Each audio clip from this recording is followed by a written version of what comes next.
Hello, so this video will be a quick tutorial on how to use PRplus. So what PRplus does is it takes bracket data from Challenge and Smash UG and it does a lot of useful data analysis with this bracket data.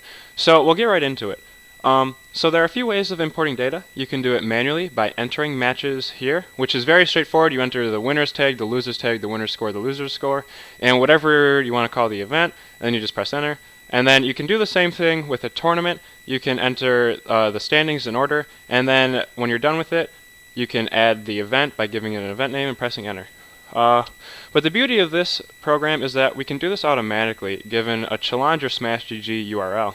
So we'll pass in a Challenge URL, Madtown Smackdown 16 Melee Singles, so data imported successfully. So then what we can do here is now after you import data, all of the features light up and we can do a whole bunch of stuff with it. So the first thing we'll do is we'll print the power rankings. It was sorted 20 times. I'll get into that, actually not in this video, but if you read the guide, it goes into what that number means exactly. So as you'd expect, since we only had a single tournament, the power rankings are simply the standings of that tournament, which I can demonstrate to you here, if I could spell. Yep, alright, so that's exactly what we would expect. So this data isn't very meaningful, it's simply just the standings of that tournament. But once we add in a second tournament, then the power rankings start carrying some value. So as you can look, we have some new players we haven't seen before, and in fact, some of these players are duplicates. So at ND Trice and Trice is actually the same player.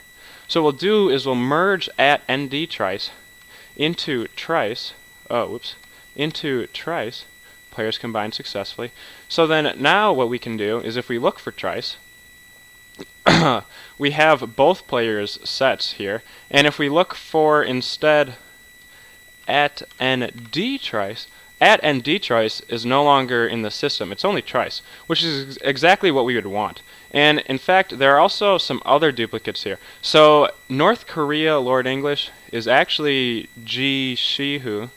So if we go to North Korea Lord English and G Shihu, players combined successfully. So now if we look at ND, or not ND Trice, at regular Trice, and we look at matches, so Trice lost to G Shihu 3 times already, just in the 2 brackets we looked at, and he lost 3-2 at these events. And what we can do is, let's say you wanted to know a little bit more about these 2 players. Well, you could look for the 2 directly, and so it'll give you an indirect match analysis with the win score, the lose score, all the sets they've played. It gives you an indirect placing analysis. It also compares the placings anytime they attend the same event. And so there's a ton of useful data here. And so then when we print the power rankings, we have O'Reilly, Kohensky, G Shihu, Trice. Yeah, so this is exactly what you would expect. You would expect Trice to be lower than G Shihu because G Shihu outplaced Trice at both events and also won every set they played. And in the indirect analysis, it also revealed that G Shihu was a better player. So this data really is exactly what you would expect it to be. And so then, actually, G Shihu isn't the name of the player that he normally enters as. He normally enters as Lord English. So if we change the name to be what we want it to be, there we go. And see, everything works how you'd expect it. So then what we can do over here is we can exclude matches. So what we can do is if we look for these, well, G Shihu doesn't exist anymore.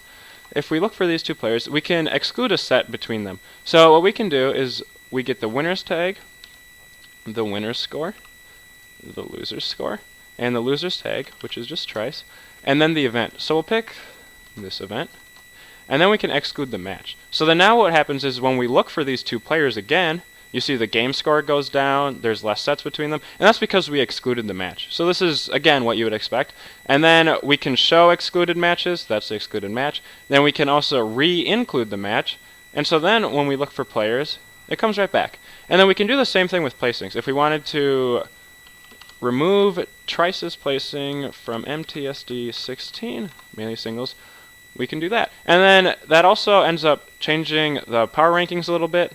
See, because now, because we removed that placing entirely from Trice's player object, the way his data, lines up with everyone else's data is a little bit different. And that changes the entire dynamic of the thing. So the last thing I guess I'll go into is how to do a new event. Doing a new match is very, very simple, so I'm not going to bother going over that. But to make a new event, let's say we have O'Reilly who placed first. We'll add player. And then we'll say Trice placed second. We'll add player.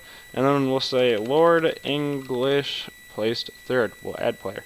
So then after you add all of the results that you would like, you can enter the name. We'll name it new tournament. We'll add event. And so then now when we look at placings, you see, so that the event was added successfully. This is exactly what you'd expect. And the power rankings will probably change a little bit too to reflect